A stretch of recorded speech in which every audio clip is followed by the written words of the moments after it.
The Secret Garden. Chapter 1. There is no one left.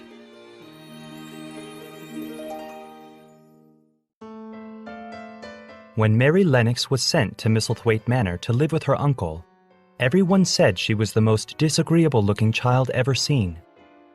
It was true, too. She had a thin little face, a thin little body, and thin blonde hair. She had a sour look on her face, and her skin was pale because she had always been sick. She had been born in India, where her father worked for the English government. Her mother was a great beauty who only wanted to go to parties and amuse herself with interesting people. She had not wanted a little girl at all. So when Mary was born, her mother handed her over to the care of a nanny. The nanny had strict instructions: keep the baby out of sight as much as possible. The servants always let Mary do whatever she wanted to keep her from crying and making her mother angry. By the time Mary was 6 years old, she was very selfish and stubborn. A young English governess came to teach her to read and write, but she disliked Mary so much that she stayed only 3 months. Other governesses came and went even faster. One very hot morning, when she was about 10, Mary awoke feeling grumpy. She was even grumpier when she saw that the woman standing by her bed was not her usual nanny. "Why are you here?" she said to the strange woman. "I will not let you stay. Send my nanny to me." The woman looked frightened. "She cannot come." Mary flew into a rage and beat and kicked the servant. But the frightened woman would only repeat, "The nanny cannot come." "There is a mystery in the air this morning," said Mary to herself after the servant went away. As she walked about the house, she noticed that some of the servants were missing. The ones that she did see looked frightened.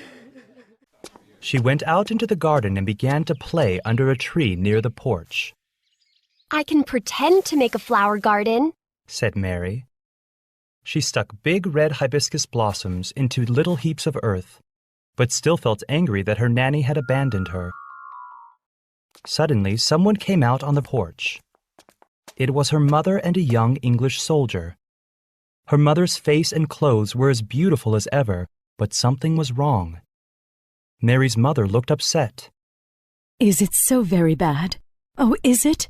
Mary heard her ask. "Awful," said the young soldier. "You ought to have gone to the hills 2 weeks ago." Mary did not know what they were talking about. She stayed quiet and listened. "Oh, I know I should have gone," said Mary's mother. "I only stayed to go to that silly party. What a fool I was!" Suddenly, the sound of wailing came from the servants' quarters. The noise grew louder and wilder. "What is that?" cried Mary's mother. "Someone has died," said the soldier. "You did not tell me it had broken out among your servants." "I did not know," said Mary's mother. "Come with me." And she ran into the house with the soldier. Mary soon learned why the servants were wailing. Her nanny had died of cholera, a dreaded disease that was spreading quickly and killing many people. By the next day, 3 more servants were dead, and the others had run away in terror.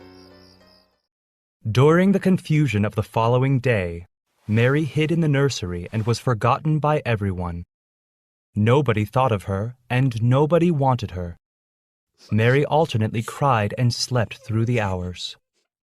When she awoke, the house was perfectly quiet. "I wonder if everyone is better," Mary said. She heard something rustling on the floor, and when she looked down, she saw a little snake gliding along. "It sounds as if no one is here but the snake and me."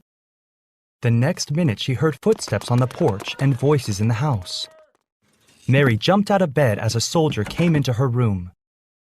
"There's a child here," he called to the other soldiers in the house. "A child alone, in a place like this. Who is she?" "I am Mary Lennox," she said. "I fell asleep when everyone had cholera and I just woke up. Why was I forgotten? Why does no one come?" The soldier looked at her sadly. because there is no one left to come. So it was in this strange and sudden way that Mary found out that both her father and mother had died of cholera. There was no one left in the house but Mary and the little rustling snake.